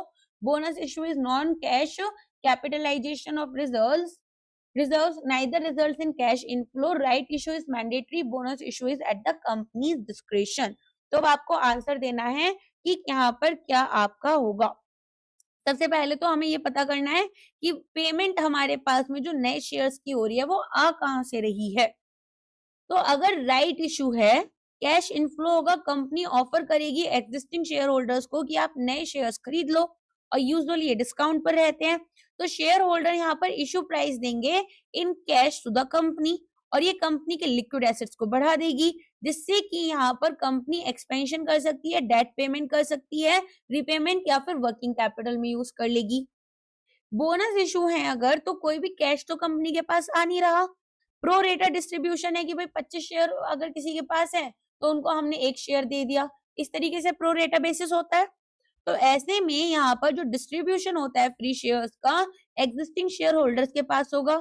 कोई भी money यहाँ पर हमारे basically receive नहीं हो रही है, तो कंपनी ठीक है सिंपली क्या कर रही है, अकाउंटिंग कर रही है, यहाँ पर अकाउंट्स की एंट्रीज चेंज कर रही है कि भाई कुछ फंड हमारे पास रिजर्व से आएंगे, जैसे जनरल रिजर्व या फिर कैपिटल रिडेम्पशन रिजर्व, और शेयर कैपिटल अकाउंट में जाएंगे। तो ये कहलाता है कैपिटलाइजेशन ऑफ इशू। और एक और टर्म यूज कर लेते हैं इसके लिए, स्क्रिप इशू। ठीक है, कैपिटलाइजेशन ऑफ प्रॉफिट बोल दो, वरना स्क्रिप इशू भी बोल सकते हैं। तो अगर एग्जाम में स्क्रिप इशू लिखकर आ जाए, कंफ्यूज मत होना। ठीक है, पेपर जो टफ वफ बना देते हैं तो उसमें कभी कभार ऐसी चीजें कर देते हैं, तो इसमें याद रखना। ओके, तो हमारे पास राइट इशू में एक्चुअल कैश इनफ्लो होता है, बोनस में नहीं होता। शेयर होल्डर की पॉकेट से पैसा जाता है, बोनस में किसी के पॉकेट से कोई पैसे नहीं जा रहे। राइट इशू में हमारा कैश इनफ्लो बढ़ जाता है और साथ में नंबर ऑफ शेयर्स भी बढ़ जाते हैं। बोनस इशू में हमारे पास में नेटवर्थ कंपनी की सेम रहेगी, नंबर ऑफ शेयर्स बढ़ जाएंगे। तो यहाँ पर कैपिटलाइज करते हैं हम प्रॉफिट्स को, किसमें, बोनस इशू में। और राइट इशू में हमें कुछ नया फ्रेश कैपिटल चाहिए होगा। अच्छा, ये ऑप्शंस और देख लें। Bonus right issue results in cash inflow, rights issue does not. तो देखो बोनस इशू जो होते हैं वो कभी भी कैश इनफ्लो नहीं होगा। फिर ये तीसरा यहाँ पर, ये तो करेक्ट ही हो गया। Final statement, right issue is mandatory, bonus issue is at company's description. तो टेक्निकली सच है कि यहाँ पर अगर राइट इश्यूज जो होते हैं स्टैट्यूटरी रिक्वायरमेंट होती है फर्दर कैपिटल इशू के लिए अंडर सेक्शन 62, जबकि बोनसेस जो है वो हमारे डिस्क्रिशनरी होते हैं। कैश फ्लो के एस्पेक्ट से यहाँ पर ये क्वेश्चन कभी कभार पूछ लिया जाता है।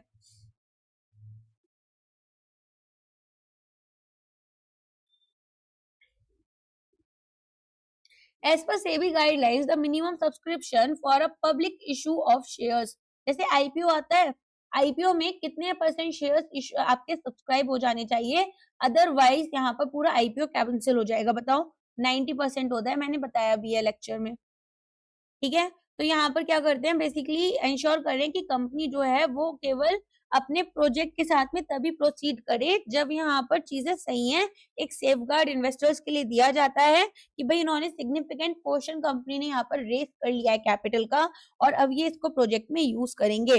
अगर 90% नहीं पहुंच पाते हैं तो इसको कैंसिल कर दिया जाता है, एक फेलियर माना जाता है, रिफंड का टाइमलाइन दिया जाता है। तो अगर मिनिमम सब्सक्रिप्शन नहीं मीट हुआ तो कंपनी को रिफंड करना है पूरा का पूरा सब्सक्रिप्शन अमाउंट 15 दिन के अंदर अंदर, टिपिकली ये टाइम दिया जाता है। और अगर कंपनी डिले कर देती है तो 15% पर एनम का यहाँ पर इनके ऊपर क्या लगता है, इंटरेस्ट भी लगता है। ठीक है, अच्छा अगर ऑफर फॉर सेल आ रहा है तो ऐसे में 90% जो मिनिमम सब्सक्रिप्शन रूल है वो अप्लाई नहीं होता। शेयर्स ऑलरेडी यहाँ पर एग्जिस्टिंग प्रमोटर्स अपने बेचते हैं, तो हमारे पास ऑफर फॉर सेल होता है। ठीक है, अच्छा मिनिमम सब्सक्रिप्शन पीरियड कितना होता है, 3 वर्किंग डेज एटलीस्ट। और मैक्सिमम सब्सक्रिप्शन पीरियड कितना रहता है आपका, 10 वर्किंग डेज यहाँ पर। ठीक है, इससे ज्यादा आप इसको ओपन नहीं कर सकते हैं। अब नेक्स्ट क्वेश्चन पर आते हैं हम लोग। तो यहाँ पर the balance remaining in the share forfeiture account after reissue of all forfeited shares, हमने री इशू कर दिए, फिर भी कुछ पैसे बच गए। अब इसे कहाँ हमें ट्रांसफर करना है ये पूछा गया है। कहाँ करोगे, कैपिटल रिजर्व में करते हैं। तो होता क्या है कि जो कंपनी फॉरफीट कर रही है शेयर्स को, वो यहाँ पर शेयर होल्डर्स ने ऑलरेडी पे कर दी थी, तो हमारे लिए कैपिटल गेन बन जाता है। ठीक है, ये गेन लेकिन प्रोविजनल होता है।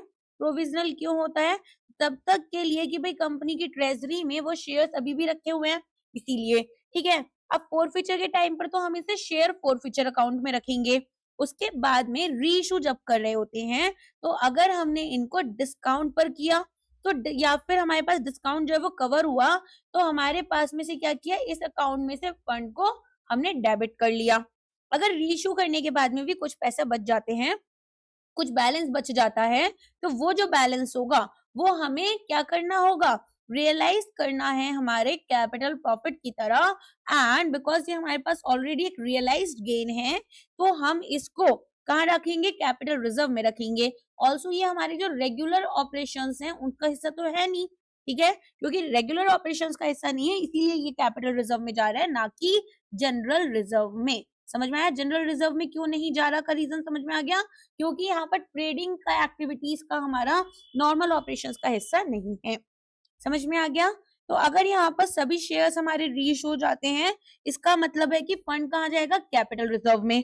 अगर कुछ ही शेयर्स हुए हैं, ठीक है, तो जितना प्रोपोर्शनेट प्रॉफिट होगा रिलेटिंग टू हमारे री इश्यूड शेयर्स, वही ट्रांसफर किया जाएगा। और जो अनरी इश्यूड होते हैं वो हमारे कहाँ रहेंगे, शेयर फॉरफीचर अकाउंट में ही रखेंगे जाएंगे। जैसे जैसे इवेंचुअली सेल होते जाएंगे, वैसे वैसे हम कैपिटल रिजर्व अकाउंट में फंड्स को भेज देते हैं। जनरल रिजर्व में हम क्या रखते हैं, अपना जो हमारा रिवेन्यू प्रॉफिट होता है। सिक्योरिटीज प्रीमियम अकाउंट में जो हमारे हमने अपनी सिक्योरिटीज को अगर प्रीमियम पर इशू किया तो वो वाले फंड्स, ठीक है। चलो आगे बढ़ते हैं। अच्छा, जनरल एंट्री कैसे बनेगी बताना। शेयर फॉरफीचर अकाउंट से हम फंड को निकालेंगे, तो इसको डेबिट करेंगे, और कैपिटल रिजर्व में हम इसको डालेंगे फंड्स को, तो इसको क्रेडिट कर देंगे, ठीक है। तो यहाँ पर हमारे पास में कौन सा रूल लग रहा है, हमारे पास में नॉमिनल अकाउंट का रूल लग रहा है। Debit all the expenses and losses, credit all the income and gains. समझ में आ गया? चलो आगे बढ़ते हैं। एक कंपनी इशू करेगी 10,000 इक्विटी शेयर्स 10 रुपए के, हर एक शेयर यहाँ पर प्रीमियम पर जाएगा 2 रुपए के, प्रीमियम पेबल होगा केवल अलॉटमेंट पर। शेयर होल्ड करे जाएंगे 500 शेयर्स, जो कि यहाँ पर शेयर होल्डर जिनके पास 500 शेयर्स हैं, ये यहाँ पर अलॉटमेंट मनी 5 रुपए का, जिसमें कि प्रीमियम भी इंक्लूडेड है, ये पे ही नहीं कर रहे, और इनके जो शेयर्स हैं वो फोरफीट हो गए। तो यहाँ पर कौन सा आपका स्टेटमेंट करेक्ट है regarding the securities premium account eight the time of forfeiture.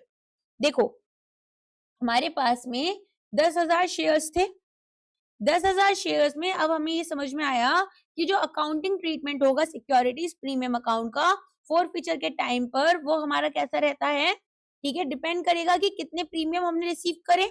अगर हमने प्रीमियम रिसीव नहीं करे हैं, ठीक है, अगर हमें प्रीमियम रिसीव नहीं हुआ है, तो सिक्योरिटीज प्रीमियम अकाउंट को हमें डेबिट करना है, ताकि अगर हमने कोई क्रेडिट एंट्री करी थी अलॉटमेंट मनी के टाइम पर, जो ओरिजिनली ड्यू थी, कोई पैसा ड्यू था, हमने एंट्री कर दी, तो उसे हमें क्रेडिट करना पड़ेगा।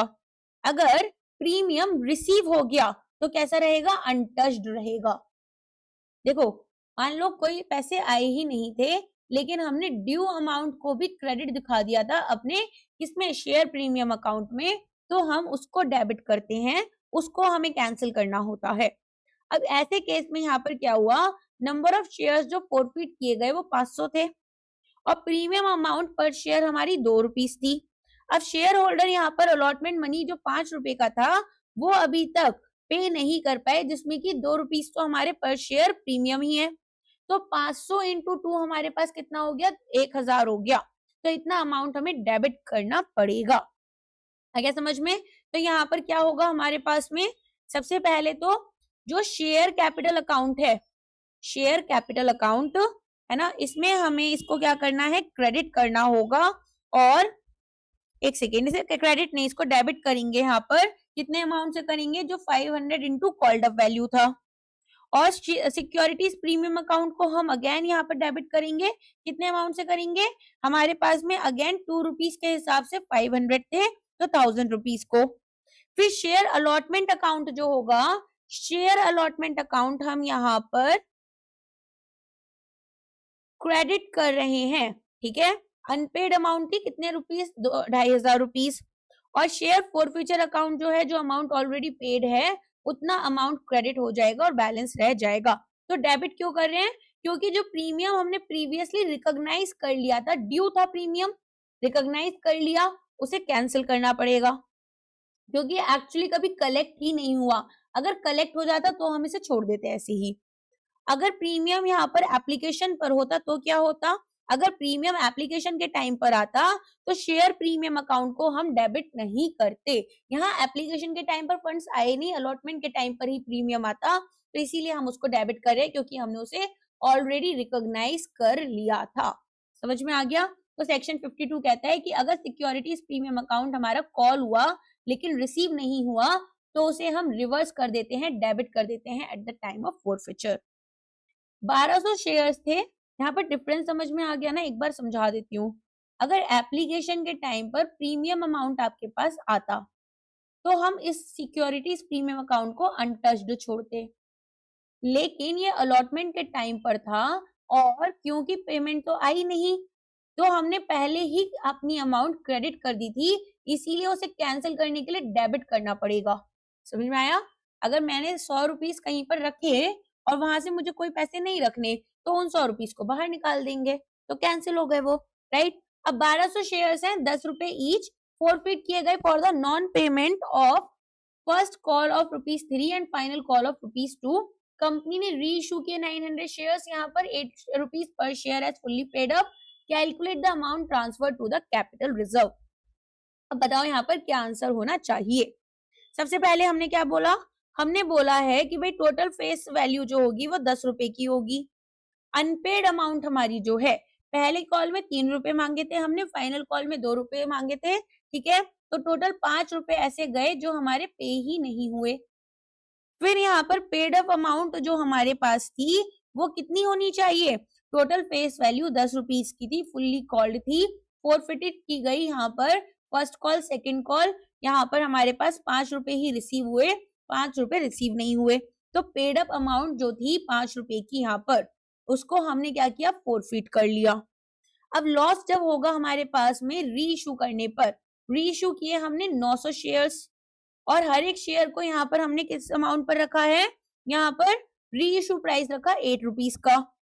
अब लॉस हमारे री इशू में कितना हो रहा है? 10 रुपए का शेयर था, 8 रुपए का बेचा, 2 रुपीज का होगा। तो ऐसे में अब हमारे पास में कितनी अमाउंट कैपिटल रिजर्व में जानी चाहिए? कैपिटल रिजर्व में अमाउंट जाने के लिए हमें पता करना होगा कि फोरफिटेड अमाउंट पर शेयर कितनी है? 5 रुपए। कितना डिस्काउंट दिया? 2 रुपीज का। कितने अमाउंट हो गया? 3 रुपीज हो गया।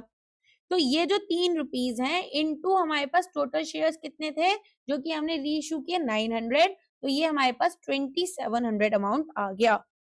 आ गया समझ में किस तरीके से किया हमने? तो amount forfeited 5 rupees per share, तो 900 के हिसाब से कितनी हो गई? 4500 हो गई। डिस्काउंट हमारे पास में 2 रुपीज का लगा क्योंकि हमने यहाँ पर 8 रुपए का शेयर बेचा, तो हमारे पास से कितने शेयर्स गए हैं? 900 शेयर्स गए हैं। कितना अमाउंट हो गया? 1800 हो गया। तो ट्रांसफर हम कितना करेंगे? 3 रुपीज यहाँ पर इंटू 900 के हिसाब से करेंगे, या इसका डिफरेंस ले लो 2700, ठीक है? अच्छा, अब हमारे पास टोटल शेयर्स कितने थे? 1200 शेयर्स थे, तो 1200 में से 900 तो हमने कर दिए, जो 300 बचे, 300 शेयर हमारे पास जो हैं, अब ये 5 रुपीज पर शेयर हमारे पास अमाउंट रिसीव हुई थी, तो 1500 रुपए हमारे शेयर फोरफिचर अकाउंट में बचेंगे अगर ये क्वेश्चन आ जाए तो, ठीक है? और यहाँ पर केवल हम 2700 रुपए ही अपने कैपिटल अकाउंट में भेज रहे हैं। Which of the following is a mandatory condition for a company to issue shares as per SEBI ICDR regulation? तो वो मैंने आपको बताया था कि कंपनी को डिफॉल्ट नहीं करना है in the payment of statutory dues of the employees. ये तो क्लियर हो गया होगा। एक शेयर होल्डर है यहाँ पर, ओन करते हैं 800 शेयर्स, कंपनी के मार्केट प्राइस है यहाँ पर 200 rupees per share. Company announce करती है 1:4 का राइट इशू, जहां पर की जो शेयर का प्राइस होगा वो 150 होगा पर शेयर। अगर शेयर होल्डर इग्नोर कर देते हैं राइट को, ना सब्सक्राइब कर रहे ना रिनाउंस कर रहे, तो थियोरेटिकल लॉस उनकी वेल्थ में कितना होगा? बताओ कितना होना चाहिए? देखो हमारे पास में सबसे पहले तो जो इनकी वेल्थ थी वो कितनी थी? 800 रुपीज के 200 शेयर्स, 1,60,000, ठीक है, जो ये करेंटली होल्ड कर रहे थे। अब कैलकुलेशन हम एक्स राइट प्राइस की करेंगे, तो एक्स राइट प्राइस मैंने बताया था यहाँ पर नंबर ऑफ एग्जिस्टिंग शेयर्स है ना हमारे पास में, इनटू इसका प्राइस प्लस जो हमारे राइट शेयर्स इशू किए हैं इनटू उनका प्राइस, अपॉन जो हमारे नंबर ऑफ शेयर्स पहले थे और अब जो नए आए हैं। तो हमारे पास में ये कितने थे? 4 इंटू 200, ठीक है, प्लस हमारे पास में जो नए शेयर्स हमने रखे हैं वो 1 रखा है, इनटू हमारे पास में 150, एक सेकेंड, 1 इंटू 150/5। तो इसका आंसर कितना आ जाएगा 800 और 950, 950/5 आपका 18 और 19 यहाँ पर 190 आ जाएगा। फाइन। अब टोटल वेल्थ हमें निकालनी है आफ्टर द राइट इशू, जब इन्होंने अपनी राइट्स को इग्नोर कर दिया। तो क्योंकि हमारे पास में एक्स राइट प्राइस जो था वो 190 हो जाता है, शेयर होल्डर इग्नोर कर रहे हैं राइट को, तो अब वो केवल 800 शेयर्स रखेंगे और जो प्राइस पर शेयर है वो कितना हो गया 190 हो गया। तो इनके पास जो अमाउंट होगा 19 इंटू 8 1,52,000 यहाँ पर आपका आंसर होगा। अब थ्योरेटिकल लॉस हमें और निकालना था, सॉरी, तो हमें थ्योरेटिकल लॉस निकालना है, तो वो कैसे निकलेगा, वेल्थ कितनी थी पहले वेल्थ थी इनकी 1,60,000, अब है 52,000, 1,52,000, तो टोटल यहाँ पर 8,000 का इनको लॉस हो रहा है। समझ में आ गया। तो बेसिकली कम राइट प्राइस कितना था 200, एक्स राइट प्राइस हमारा कितना बनकर आया 190 और वैल्यू ऑफ राइट पर शेयर हमारी कितनी हो जाएगी 10 रुपीज हो जाएगी। तो 800 इंटू 10 8,000 हमारा आंसर आ जाएगा। ठीक है। तो अगर एक राइट इशू में हम कुछ नहीं कर रहे, ना तो हम नए शेयर्स खरीद रहे, ना इन राइट्स को रिनाउंस कर रहे हैं, तो ये हमारे लिए क्या है, सबसे खराब चीज है। हम अपने लिए लॉस करवा रहे हैं, जिसमें कि अगर हमें अपनी वेल्थ चाहिए तो या तो नए इशू के शेयर्स को सब्सक्राइब कर लो या तो रिनाउंस कर दो राइट्स किसी और को। ओके, समझ में आ गया किस तरीके से हमने यहाँ पर इसको फॉलो करा है।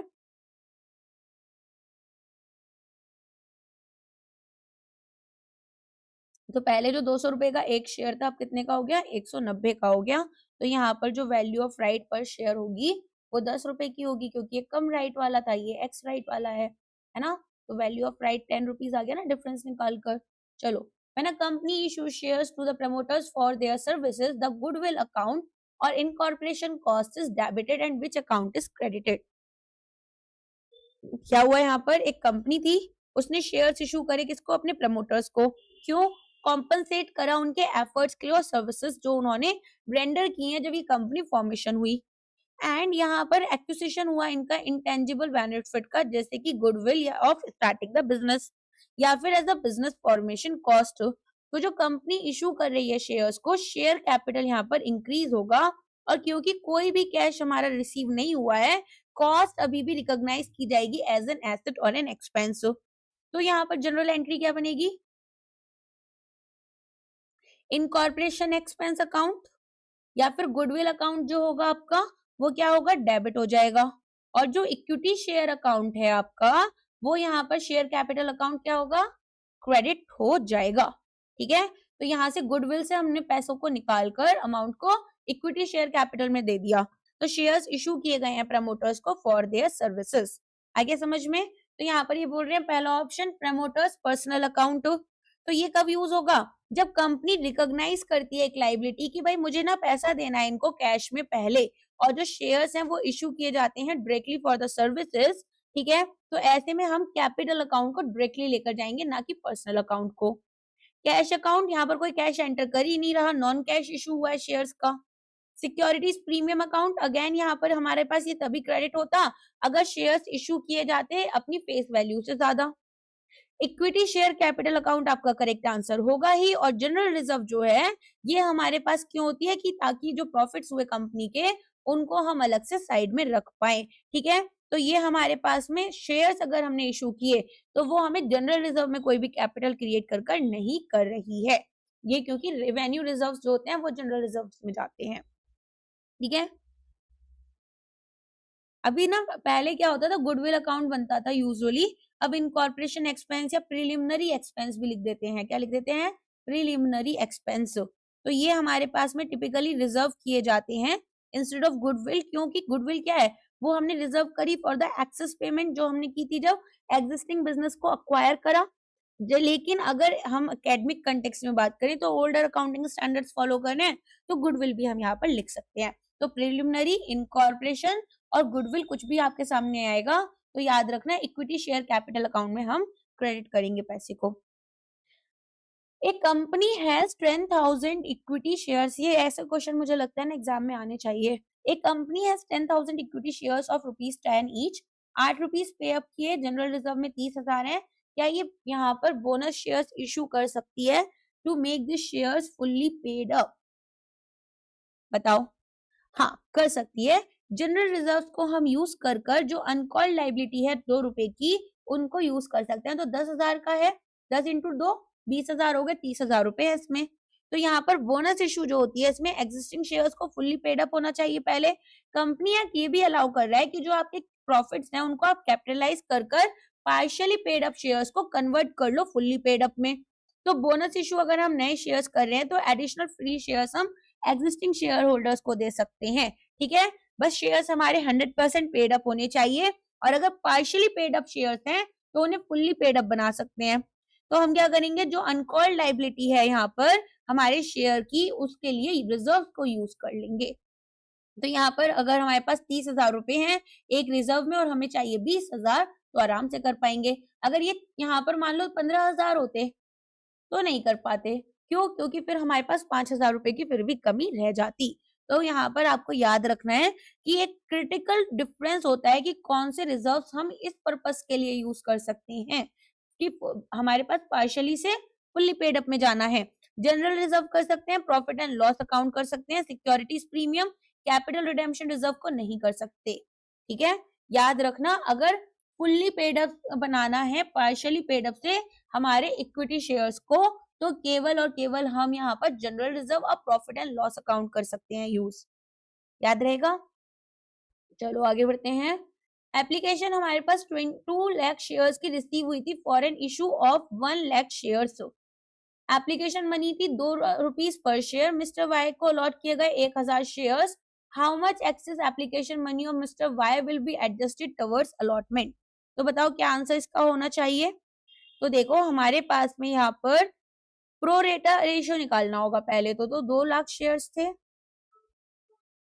ठीक है, और हमारे पास में एप्लीकेशन 2 लाख आई है, 1 लाख शेयर्स हम यहाँ पर इशू कर सकते थे। तो 2:1 का प्रो रेटा शेयर बना हमारे पास। अब शेयर्स जो यहाँ पर हमारे मिस्टर वाई को अलॉट किए गए हैं वो है 1,000। तो 2/1 कर सकते हैं इसको, 200,000 अपॉन 100,000 इंटू 1000।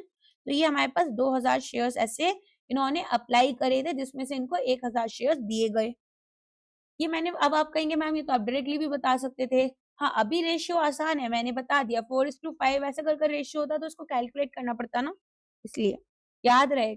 मेरे को काम है आपको बेसिक सॉल्व करवाना, मतलब आपका कॉन्सेप्ट सॉल्व करवाना। एग्जाम में फिर क्वेश्चन आएगा आप आसानी से कर पाओगे, पता होगा कि कैसे सॉल्व करना है। पेन पेपर लेकर क्वेश्चन सॉल्व कर रहे हो ऐसा मैं मानकर चल रही हूँ, नहीं कर रहे हो ना अभी तक जितना वीडियो में आए हो, पूरा वीडियो दोबारा से देखकर पेन पेपर लेकर सॉल्व करना खुद से।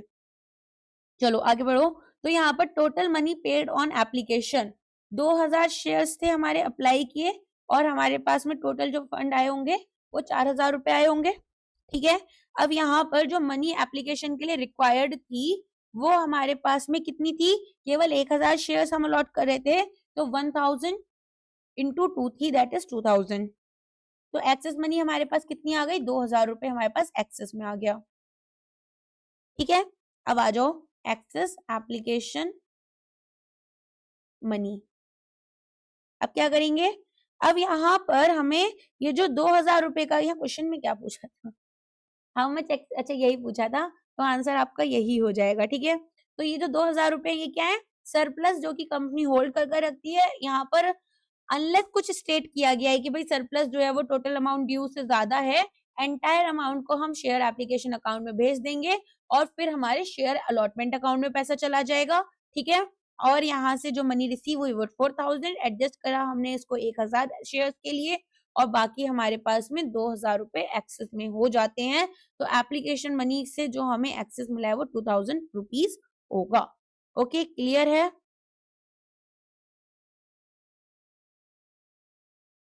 चलो आगे बढ़ते हैं। ये यहाँ से आपका सेम कैलकुलेशन है।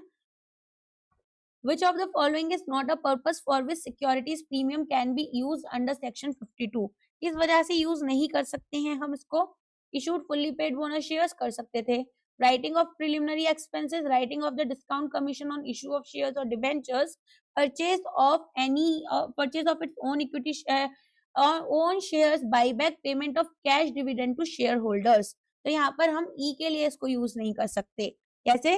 कंपनीज एक्ट बोलती है कि सिक्योरिटीज प्रीमियम अकाउंट को आप एक रिस्ट्रिक्टेड कैपिटल की तरह यूज करोगे। ये यहाँ पर वो फंड्स हैं जो कि शेयर होल्डर्स ने फेस वैल्यू से एक्सेस में दिए हैं, क्योंकि ये कैपिटल नेचर के हैं, क्योंकि ये कैपिटल नेचर के हैं, तो हम इनको डिविडेंड्स पे करने में यूज नहीं कर सकते, क्योंकि डिविडेंड कहाँ से आते हैं, जो कंपनी प्रॉफिट अर्न कर रही है, और प्रॉफिट भी कैसा, जो रिवेन्यू प्रॉफिट होगा। ठीक है, तो कहाँ कहाँ आप सिक्योरिटीज प्रीमियम अकाउंट को यूज कर सकते हो, बोनस शेयर्स के लिए। अगर प्रिलिमिनरी एक्सपेंसेस को राइट ऑफ करना है, जब फॉर्मेशन हुई कंपनी की, उन एक्सपेंसेस को आपको राइट ऑफ करना है, उन्हें बोलते हैं प्रिलिमिनरी एक्सपेंसेस। ठीक है, इशू एक्सपेंसेस राइट ऑफ करना है, वो जो कमीशन डिस्काउंट आपने पे किया, डिस्काउंट अलाउ किया, या एक्सपेंसेस इंकर हुए थे on the issue of shares या डिबेंचर्स। फिर प्रीमियम ऑन रिडेम्पशन अगर यहाँ पर है, तो कंपनी प्रीमियम पे करना चाहती है for redemption of redeemable preference shares या डिबेंचर्स भी हो सकते हैं। एंड अगर खुद के शेयर्स को बायबैक करना है तो भी इस फंड को यूज कर सकती है। ठीक है, सिक्योरिटीज प्रीमियम अकाउंट को अगर आप डिविडेंड के लिए यूज करोगे तो वो हमारे पास में क्या होगा, हम उनका पैसा, शेयर होल्डर से पैसे लिए थे उन्हीं को वापस कर रहे हैं, जो कि मिसलीड करेगा हमारे क्रेडिटर्स और स्टेक होल्डर्स को। आगे समझ में? तो कहाँ कहाँ हम यूज नहीं कर सकते हैं, राइटिंग ऑफ, एक सेकेंड,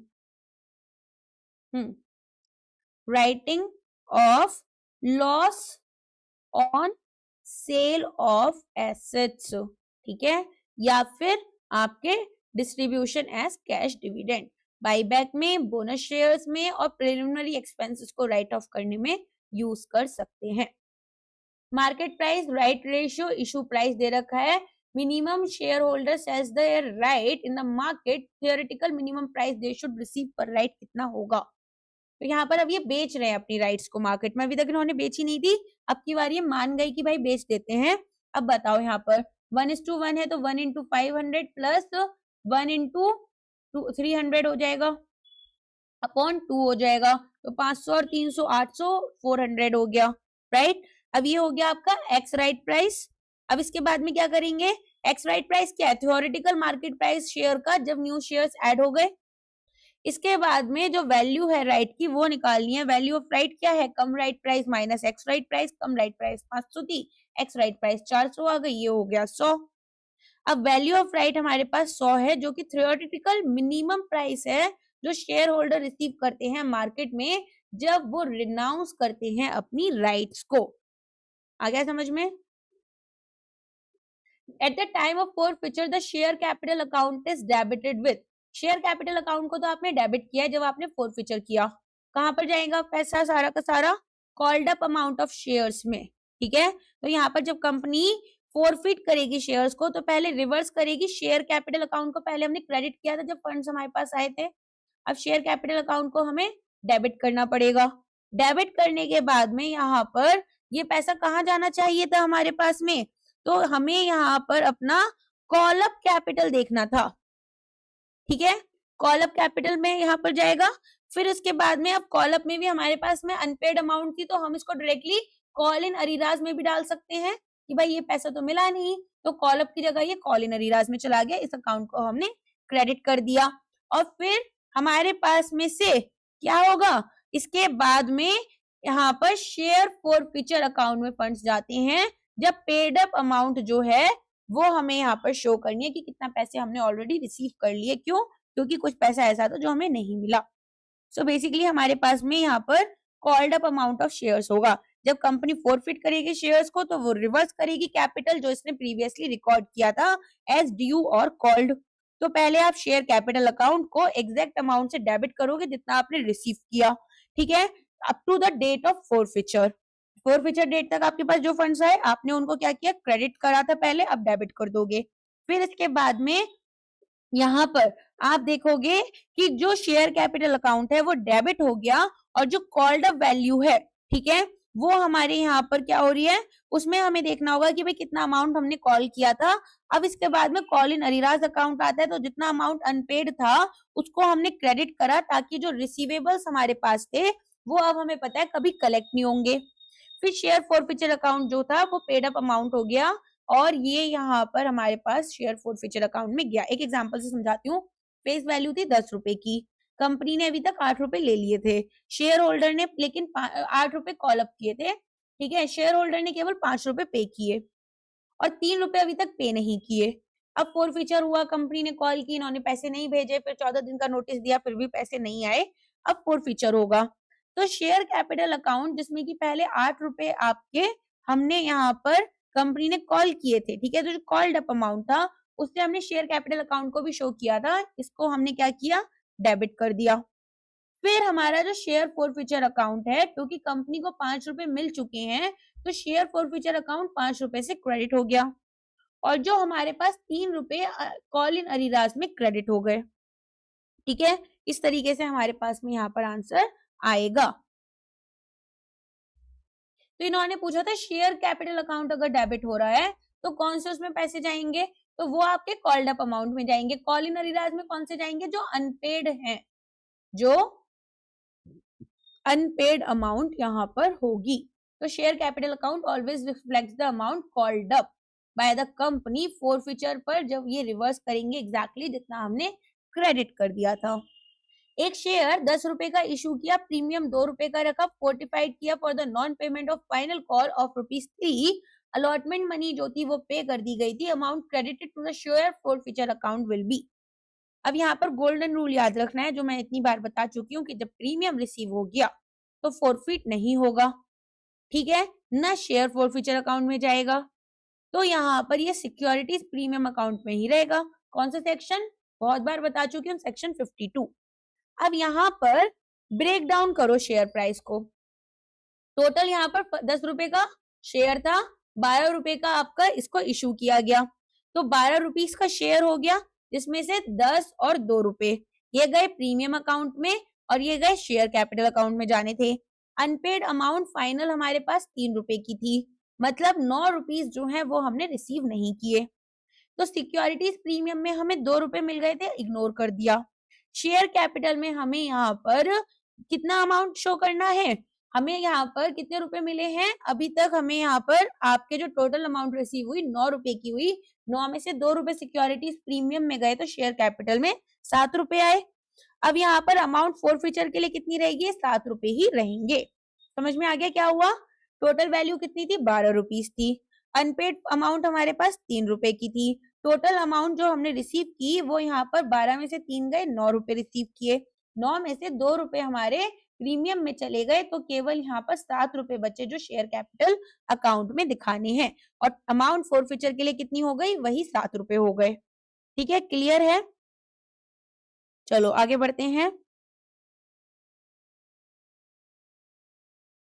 क्योंकि प्रीमियम रिसीव हुआ था इग्नोर कर देंगे, वही जो चीज मैंने बताई थी। The balance of capital redemption reserve can be used for.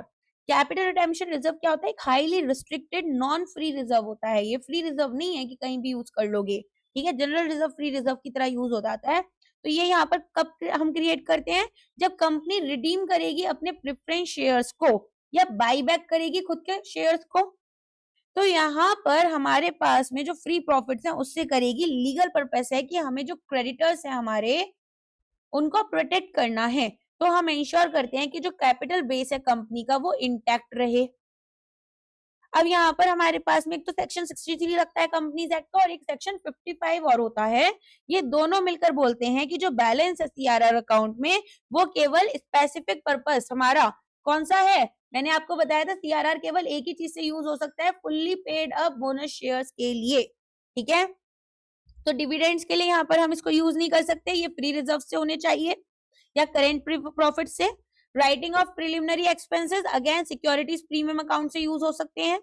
Buyback करना है अगर हमें शेयर्स को, तो ये यहाँ पर किससे हो सकते हैं, देखो क्रिएशन सीआरआर का हमने बाईबैक के लिए किया है, लेकिन सीआरआर खुद से यहाँ पर शेयर्स को परचेज करने के लिए यूज नहीं होता है, ठीक है, हम यहाँ पर फंडिंग नहीं कर रहे कि हम इन शेयर्स को परचेज कर लें।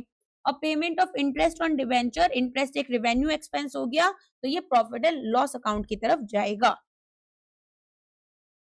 नेक्स्ट आ जाते हैं, in a right issue the period for which the offer remains open should be, कितना होना चाहिए, देखो अगर हम बात करें सेक्शन 62 की यहाँ पर, तो ऑफर पीरियड राइट इशू के लिए यहाँ पर आपके पास में 2 टाइमलाइन लगते हैं। मिनिमम पीरियड जो होगा वो आपका 15 दिन होना चाहिए और जो मैक्सिमम पीरियड है वो आपका 30 दिन होना चाहिए। ठीक है, तो यहाँ पर not less than 15 days and not more than 30 days answer होगा। अच्छा, एक चीज और है, एक स्पेशल प्रोविजन होता है किसके लिए? प्राइवेट कंपनीज के लिए। प्राइवेट कंपनीज के लिए क्या बोलते हैं ये, कि अगर एक प्राइवेट कंपनी विश कर रही है कि वो अपने यहाँ पर प्रोसेस को स्पीड अप करे, तो एक shorter period less than 15 days का रख सकती है अगर 90% इसके मेंबर्स कंसेंट दे देते हैं राइटिंग में या फिर इलेक्ट्रॉनिक मोड के थ्रू। ठीक है, अच्छा, सेबी रेगुलेशन मिनिमम पीरियड 15 दिन, मैक्सिमम पीरियड 30 दिन की ही बात करती है, जहां पर एक टाइट विंडो रखते हैं। फास्ट ट्रैक इशू या स्पेसिफिक रिलैक्सेशन जो है उसमें मिनिमम 7 दिन कभी कभार अलाउ कर दिया जाता है, लेकिन जो स्टैट्यूटरी आंसर रहेगा वो आपका 15 से 30 दिन ही रहेगा। अच्छा, इसमें एक चीज और याद रखना, जो नोटिस होता है ऑफर का, ठीक है, वो शेयर होल्डर को कम से कम इशू ओपन होने से 3 दिन पहले पहुंच जाना चाहिए। और अगर शेयर होल्डर रिस्पॉन्ड नहीं करता है अगले 15 से 30 दिन के अंदर अंदर, तो ऑफर जो है वो डिक्लाइंड मान लिया जाएगा और बोर्ड ऑफ डायरेक्टर्स डिस्पोज कर देंगे अनसब्सक्राइब्ड शेयर्स को। ठीक है, यहाँ पर किस तरीके से करेंगे कि डिटर्मिनेंटल ना रहे कंपनी के लिए। और right of renunciation, article of association, यहाँ पर अगर कुछ और बोले तो बात अलग है, अदरवाइज जो शेयर होल्डर है उनके पास राइट है कि वो रिनाउंस कर सकते हैं शेयर्स यहाँ पर किसी दूसरे पर्सन के लिए ड्यूरिंग दिस ओपन पीरियड। ठीक है, तो यहाँ पर अगर पब्लिक कंपनी है तो 15 से 30 दिन रहेगा, प्राइवेट कंपनी है तो 15 दिन से 30 दिन, अनलेस 90% अग्री कर यहाँ पर रिटर्न में दे देते हैं, और लिस्टेड कंपनी के लिए भी 15 से 30 दिन का समय दिया जाएगा। इशूड कैपिटल 50,000 शेयर 10 रुपए के, कॉल्ड अप यहाँ पर 8 rupees per share, call in arrears 10,000 rupees. Amount of subscribed capital to be shown in the balance sheet. देखो सब्सक्राइब्ड कैपिटल क्या होते हैं, ये सब मैंने आपको पूरा चैप्टर में बहुत अच्छे से समझाया हुआ था, पूरे एग्जाम्पल से एक डायग्राम टाइप्स का ड्रॉ किया था, याद होगा आपको।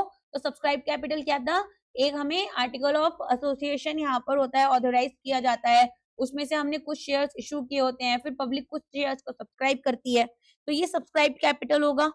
तो जो टोटल नॉमिनल वैल्यू शेयर्स की हमारी जो पब्लिक ने सब्सक्राइब किए हैं, ठीक है, तो फुल फेस वैल्यू हम एक साथ नहीं कॉल कर रहे हैं, तो ये subscribe but not fully paid up की कैपिटल में आते हैं। तो अगर यहाँ पर हमें शेयर कैपिटल यहाँ निकालना है तो वो हमें कैसे निकालना होगा, क्योंकि फुल्ली पेड क्यों नहीं है, क्योंकि कॉल्ड अप कैपिटल है ना, यहाँ पर पता चल रहा है। देखो सबसे पहले कॉल्ड अप कैपिटल 50,000 रुपीज के, यहाँ पर 50,000 शेयर्स 8 रुपीज का कॉल्ड अप है, 854 हो गया, राइट, तो 4 लाख अमाउंट हो गया। अब कॉल इन अरिराज हमारे पास 10,000 रुपए हो गए, तो 3,90,000 रुपीज जो है वो हमारी सब्सक्राइब कैपिटल हो गई। ठीक है, कॉल इन अरिराज मतलब हमें अभी अमाउंट नहीं मिली है, हमने कॉल की थी। तो अब यहाँ पर ये पूछ रहे हैं सब्सक्राइब कैपिटल आपका कितना हो गया, तो 3,90,000 जो आपका यहाँ पर सी आंसर हो गया। ठीक है, अच्छा एक चीज याद रखना, वो क्या है कि अगर हमें नोट्स टू अकाउंट बनाने के लिए पूछा जाता है यहाँ पर, तो हमें सब्सक्राइब कैपिटल को कैसे दिखाना होता, हम उसे दिखाते हैं 50,000 इंटू 10। ठीक है, लेकिन जो अमाउंट एक्चुअली एक्सटेंड करती बैलेंस शीट में वो पेड अप अमाउंट हमारी 3,90,000 की करती, ताकि हम अपने शेयर होल्डर्स को बता पाए कि हमने जो इशू किए थे वो 50,000 के 10 शेयर्स, यहाँ पर 10 रुपए के 50,000 शेयर्स किए थे। ठीक है, नेक्स्ट आ जाओ, if a company issues bonus shares the earning per share will be, क्या होनी चाहिए यहाँ पर, इंक्रीज, डिक्रीज, अनचेंज, जीरो या फिर equal to dividend per share. Earning per share क्या होती है, net profit after tax upon total number of outstanding equity shares, right. तो अगर एक कंपनी ने इशू कर दिए बोनस शेयर्स, तो ये जो आउटस्टैंडिंग शेयर्स हैं ये बढ़ेंगे, अगर ये बढ़ेंगे तो इनवर्सली प्रोपोर्शनल है, ये गिर जाएगा, कम हो जाएगा। समझ में आ गया, तो यहाँ पर सेम हमारा जो अमाउंट ऑफ प्रॉफिट है वो तो सेम रहेगा, ये बढ़ेंगे तो ये कम हो जाएगा। समझ में आ गया, तो टोटल नेटवर्थ कंपनी की अनचेंज रहेगी, कैश फ्लो कोई चेंज नहीं होगा, मार्केट प्राइस पर शेयर डिक्रीज हो जाएगा, अर्निंग पर शेयर डिक्रीज हो जाएगा, शेयर होल्डर की वेल्थ अनचेंज रहेगी। ओके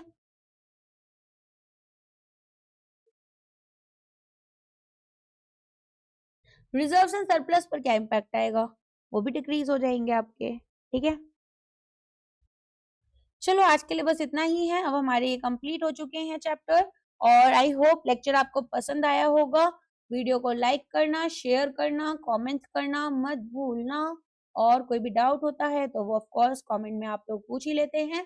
ऐसे ही पूछते रहना, कोई दिक्कत नहीं है। ठीक है, हो सकता है कभी कभी सुबह में कोई डाउट पूछो, शाम तक जवाब दे पाऊँ, क्योंकि अभी थोड़ा सा बिजी चल रही हूँ मैं, बट डेफिनेटली आंसर तो मैं कर ही देती हूँ। ठीक है, चलिए अब मिलते हैं हमारे नेक्स्ट वीडियो में। आज के लिए बस इतना ही। Thank you so much.